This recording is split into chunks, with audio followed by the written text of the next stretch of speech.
एक बात कह रहे थे, मैंने अपने पिछले जन्मदिन पर महाराज जी का चातुर्मास वृंदावन में था, तो मैं महाराज जी को सुबह, नियम है कि जिस दिन जन्मदिन है उस दिन सबसे प्रथम दर्शन श्री राधा रमण जी का, जाते ही सबसे पहले राधा रमण लाल जी को देखेंगे, उसके बाद यमुना जी, उनको प्रणाम, ब्रजमंडल के हमारे पूर्व ब्रजमंडल जहां आज भी विद्यमान है ऐसे तटीय स्थान को प्रणाम, वहां ब्रजरानी मिल जाती हैं, उनको प्रणाम, पूज्य महाराज जी को प्रणाम करते हैं, और फिर मलुकपीठ वाले महाराज जी अगर वृंदावन में हो तो उनको प्रणाम, फिर गिरधर लाल जी का पंचामृत अभिषेक, फिर गौशाला, ऐसे नियम क्रम रहता है सुबह से ही। तो महाराज जी से मैंने निवेदन किया, मैंने कहा महाराज जी एक के बाद एक इतनी कथाओं में व्यस्तता बढ़ गई है, कभी कभी मन में ऐसा भाव आ जाता है, दृष्टता क्षमा, कि इतनी कथाएं कहते कहते कहीं भाव तो कम नहीं हो जाएगा। महाराज जी से ऐसी प्रार्थना की, क्योंकि अति सामीप्य और अति एक ही चीज की अति सर्वत्र वर्जयित शास्त्र आज्ञा करते हैं, किसी भी चीज की अति हो जाए तो वो खत्म कर देती है भाव को। आपको रसगुल्ला बहुत पसंद है, कितने पसंद आएंगे, एक या दो, कोई 5-10 खिला दे आपको, वो बात अलग है कि पेट ही मटका है पूरा, तो 2-4 तो बाकी मुंह में कहीं अटक जाएंगे। लेकिन किसी भी चीज की स्वाद, किसी भी चीज की सुंदरता तब रहती है जब वो थोड़े में ही प्राप्त हो, कहीं अति मिलने पर भाव तो नष्ट नहीं हो जाएगा। महाराज जी से ऐसी प्रार्थना की। महाराज जी बोले कि पहली बात तो, बहुत ध्यान से सुनो भैया, ने चर्चा मत करो,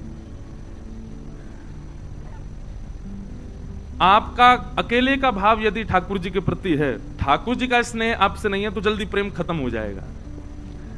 लेकिन ठाकुर जी भी यदि आपसे प्रेम कर रहे हैं, उनका प्रीति भी आपके प्रति है, तो आनंदाम बुद्धिवर्धनम प्रतिपदम, यह प्रेम, यह आनंद दिनों दिन बढ़ेगा।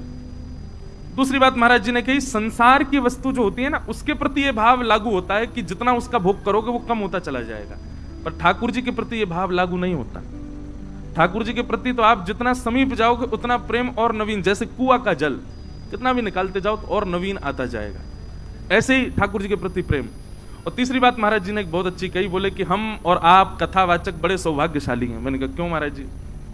वो दुनिया के लोगों को तो ठाकुर जी के लिए समय निकालना पड़ता है, पूरा दिन संसार के लिए है, ठाकुर जी के लिए समय निकालना पड़ता है, पर हमारे साथ क्या है, पूरा दिन ठाकुर जी का है, संसार के लिए समय निकालना पड़ता है। पूरा दिन ठाकुर जी का है, हम और किसी काम के हैं ही नहीं। ठाकुर जी ने कान पकड़ रखो, बोले तो 4 घंटा मुझको याद करनो ही करनो पड़ेगा, हम पे और कुछ काम ही नहीं। आज यहाँ अभी आज हमारी छुट्टी थी वैसे तो, पर जहां प्रेम होता है वहां छुट्टी का विचार नहीं किया जाता, जहां प्रेम होता है वहां निद्रा का विचार नहीं किया जाता। आज तो सोए भी नहीं रात में। गोविंद देव जी ने ऐसा महाराज पंचामृत छिड़क दिया ऊपर, 2 बजे तक तो वही चर्चा ही चलती रही, फिर उसके बाद में उसी भाव में ही रहे, रात भर नींद ही नहीं आई। आज नींद कब आई पता है?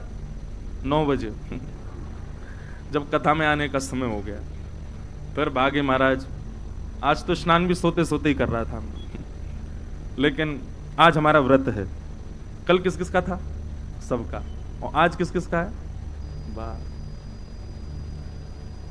कई लोग बड़े भगत हैं, 2-2 दिन व्रत कर रहे हैं। हमने तो कल महाराज खूब पकवान उड़ाए। लाला को जन्मोत्सव है, भूखे का ही घूमेंगे, खूब खाएंगे, लेकिन आज व्रत है। गिरधर लाल जी वृंदावन प्रस्थान कर गए, पहले ही जाकर के व्यवस्थित हो जाएंगे, हम कथा करके भागेंगे। फिर रात्रि में लाल जी का आज उत्सव, बिहारी जी में आज है जन्माष्टमी, श्री राधा रमन लाल जी की भी आज अभिषेक चल रहा होगा संभवतः। 12 बज गए तो कथा विश्राम का समय, चलो आरती करो महाराज। तो प्रथम हमेशा याद रहता है। हमारी इतनी कथा हो गई, लेकिन पहली कथा जो द्वारिका में हुई वो हमको आज तक याद है। उस कथा का एक एक क्षण आप मुझसे पूछ लो, मैं बता दूंगा। मुझे श्रोता भी याद है, पीछे 5000 आदमी थे, पीछे वाला भी श्रोता याद है कौन था, क्योंकि प्रथम कथा थी। ऐसी हमारी प्रथम भक्तमाली ये हो गई है।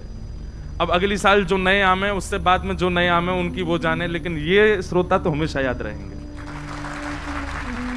ये कथा हमेशा याद रहेगी, ये पंडाल हमेशा याद रहेगा, ये मंच हमेशा याद रहेगा, ये स्वरूप हमेशा याद रहेंगे, सब भाव हमेशा याद रहेगा। यहां कही गई एक एक चर्चा याद रहेगी, जयपुर में बताए गए ये पिछले 7 दिन का एक एक क्षण याद रहेगा।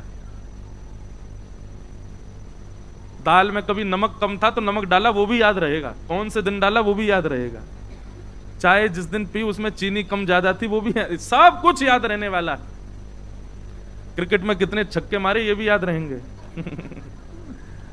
अब इस बार तो हम लोग स्टेडियम में और खेले आए, महाराज सुपर ओवर करवाना पड़ा, ड्रॉ हो गया मैच, सब कुछ याद रहेगा, ये सारी स्मृतियां याद रहेंगी। महाराज जी का नित्य स्पर्श याद रहेगा, महाराज जी का नित्य हृदय से लगाना याद रहेगा, बड़े भैया का स्नेह याद रहेगा, हमारे लोकेश भैया, आपका पूरा परिवार इतने उत्साह में, आपके पिताजी, ताऊ जी, माता जी, सब लोग, सब इतने भाव से, सब बालक जितने भी श्रोता हैं सब याद रहने वाले।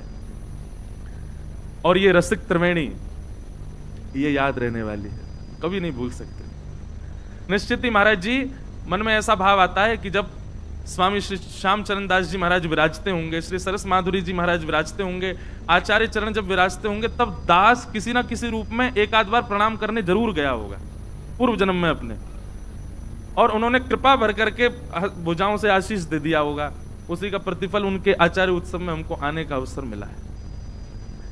तो ये परमानंद की बात है। कल श्री गोविंद देव जी का प्रथम बार हमने जन्माष्टमी पर दर्शन किया।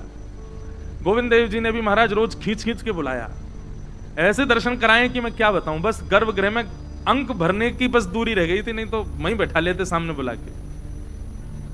हमसे लोग कहते महाराज जी वीवीआईपी दर्शन करना अच्छा है, तो मैं बहुत विरोध करता हूं, पॉडकास्ट वगैरह में नहीं करना चाहिए, और सबसे ज्यादा वीवीआईपी में ही करता हूं। तो महाराज जी एक मन में भाव आया,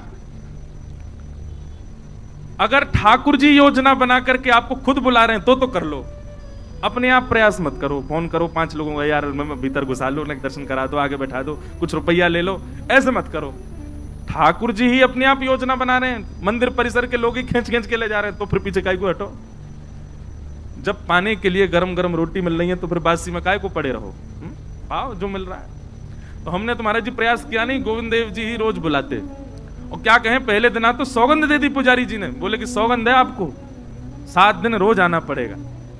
एक दिन विलंब से पहुंचे तो लोग इस भैया से बोले तुम्हारे 200 रुपए काटूंगा। तो ऐसा भाव लगता था कि मानो गोविंद देव जी बुला रहे हैं। मन में भाव था, आज कथा तो थी नहीं, तो यह था कि आज सुबह मंगला करके कल की मंगला करके और कल कथा करके निकल जाएंगे, तो जन्माष्टमी वाले दिन मंगला तो भी हो जाएगी।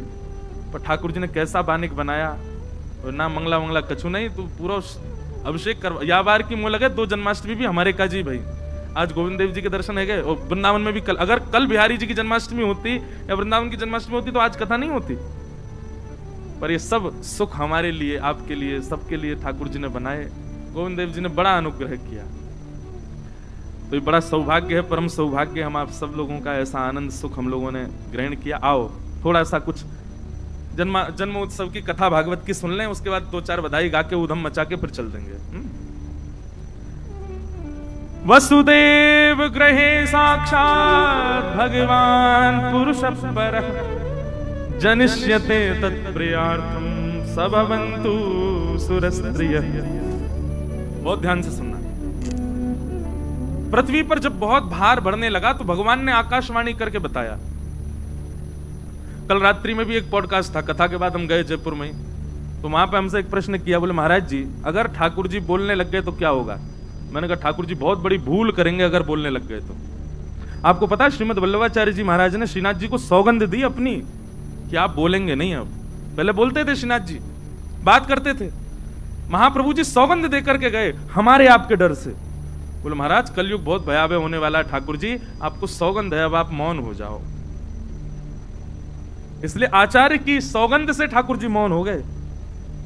नहीं तो हम आप सब लोग यदि हमको ये अधिकार मिल जाए कि ठाकुर जी बोलने लग जाएं और आकाशवाणी वगैरह होने लग जाएं, तो महाराज ठाकुर जी यूं कहेंगे कि तुरंत प्रलय करो, नष्ट करो धरती को। सबसे बड़ा राक्षस तो मानव ही है। एक बात बहुत अच्छी बता रहे हैं हम राक्षसत्व से इसलिए बच रहे हैं, हम राक्षस इसलिए नहीं बन रहे क्योंकि ठाकुर जी हमारी सुन नहीं रहे।